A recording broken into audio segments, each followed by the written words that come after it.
Hey, we're Harry and Nikki, and this time last year we converted our 17-seater minibus into a tiny home on wheels. We took it around 11 countries in Europe this summer, and we are now home in the UK for winter. And our plan is to save as much money as we can for our next trip in the new year. If you haven't watched our van build vlogs or European vlogs, then go head over there. But apart from that, welcome to our little van life community. Okay guys, so this week we're going to be bringing you our top 5 tips we wish we knew before we started van life. Now these tips, guys, are just our top 5 tips that we thought that were most important, or were up there with the most important tips that we experienced while we were away. Yeah, they're by no means the most important. It's more we've watched all these videos before and they all kind of repeat themselves, so we thought we'd bring some different ones to the table that people don't really talk about, and we hope that it will influence you and help you with your van life experiences. And I wish we kind of knew these before. Yeah. So our first tip is about fuel. This is something that gets really overlooked. So to combat this, we basically, 6 months before we went travelling, we got a joint bank account and we both put £12 in it per week. And after about 6 months, it almost got us to £1,000. The good reason behind doing this is because when you actually come to paying for your fuel, you don't actually feel like you're paying for it, because you paid for it months before. You don't really see the money coming out of your account. That is the dog that's over. We've got our family dog over, staying with us. And he's annoyed because we're about to take him on a WALK, so he's going to have to be patient for us to finish this video. But yeah, fuel, guys. Try to save some money away before you go by drip feeding it into a joint account every week, and it will soon add up. The second tip is for grey tanks. So I think I found this on Pinterest as a tip for van life, and basically they do get very smelly, your grey tanks, especially after like a good month travelling and completely just washing up in your own sink. And so we bought a few bottles of Zaflora. We got like the autumn plum spiced one, it was so good. And every time we empty the grey tank we put about 2 capfuls in, and honestly it really kind of, it didn't take away the smell. No, it just made the smell a bit sweeter. Yeah. To be honest. A nice sweet bin smell. Yeah. But yeah, make sure you use the Flora in your grey tank. Yeah, tip it really number works. 2. It really works. Okay guys, our third tip for anyone that travels or has travelled before probably knows about the app Park for Night. Park for Night's an awesome app, not sponsored once again. No. But yeah, if you guys are going travelling, you can't really travel without it. But what we decided to do, and is our third tip, is to get Park for Night Premium. Now I think Park for Night Premium is something like £1.50 a month. Yeah, it might even be like 99p. No, I think it's £1.99. I think it's £1.99 or something like that a month. Not 100%, but yeah, it wouldn't have changed too much since we've used it. But it basically means that you can filter down your campsites and your park-ups just to suit your needs. So if, for example, we wanted a shower... More consistent.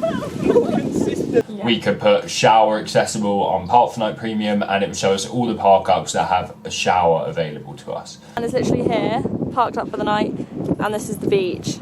Bins there, shower there, and the sea is obviously right there. But yeah, it was really nice because you can also do it for like swimming possible. Yeah, and public toilets, and for us, there was also a lot of places in Spain where they would just have random public Wi-Fi that was completely free. So also that was just so useful for that. We could like snuggle up in the van and watch a movie in the middle of nowhere. So. Yeah. So for £1.99 it's definitely worth it. I mean, going out and finding your own parking spaces is awesome, but when you need some of them like, what are they called, amenities?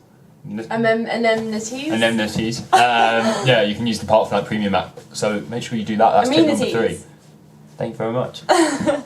So tip number 4 is to do with bugs and flies. So we went to Spain in like the middle of summer, and I don't know if it's much worse probably at the time we went, but it was completely filled with flies.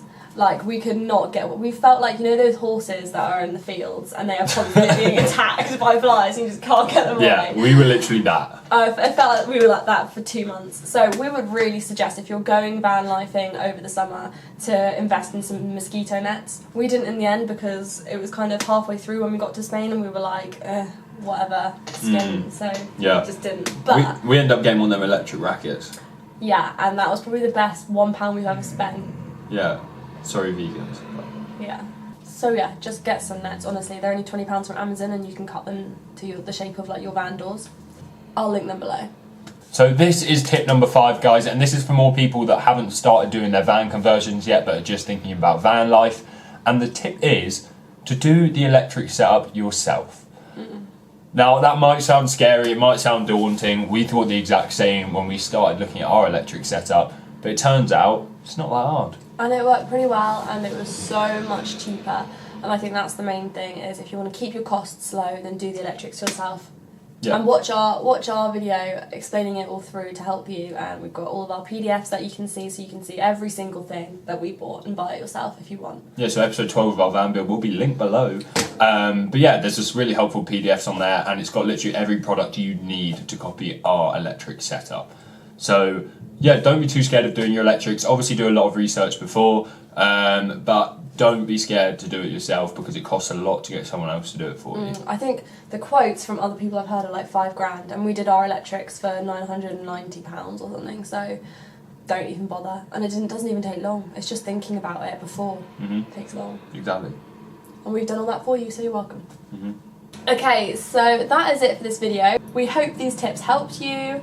If you did like this video and you found it enjoyable or interesting, then please like it and make sure you're subscribed, because we are posting new videos every week, and we're also going away again in the new year. We're going to give you some more information on our trip that we're getting planned as soon as we know more about it. It'll probably be in the coming weeks, but until then we're just going to keep putting out these little helpful videos. Yeah. So we'll see you next week. So we'll see you next week. Bye-bye. Arrivederci.